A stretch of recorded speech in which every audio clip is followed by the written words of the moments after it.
The official reaction in Beijing is that the Chinese government firmly opposes these executive orders and will defend what it calls the legitimate rights and interests of Chinese companies. The subtext here is that the United States is discriminating against Chinese companies because it is afraid of China's economic might.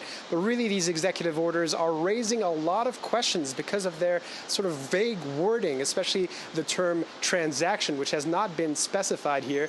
A lot of questions raised, especially about the WeChat app, which is basically used for everything in daily life here in China by close to 1 billion people. So people in the United States with a lot ties to China, the Chinese diaspora, are wondering if they're going to be able to communicate with their family back home. People with business interests in China are wondering if they're going to be able to do financial transactions using the payment app over WeChat. Companies like Apple that have significant business in China are wondering if WeChat is no longer available in the App Store. What does that mean for its business? Or, for instance, Tencent, the company that owns WeChat, has a number of stakes in U.S. tech companies like gaming companies. What will it mean for that sector specifically? So over the next 45 days, the Commerce Secretary of the United States has promised clarification on what this word transaction means, but Beijing has already promised retaliation.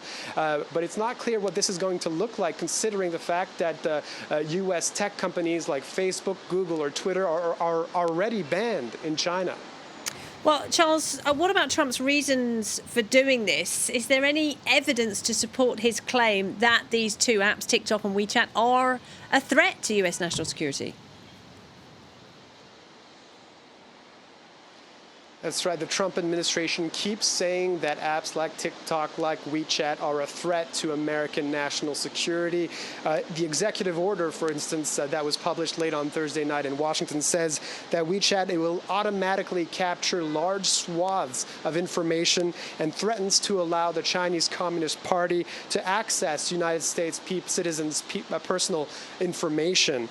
This comes also a few days after what's called the Clean Network Initiative, which is meant to scrape from the U.S. internet any Chinese-owned apps.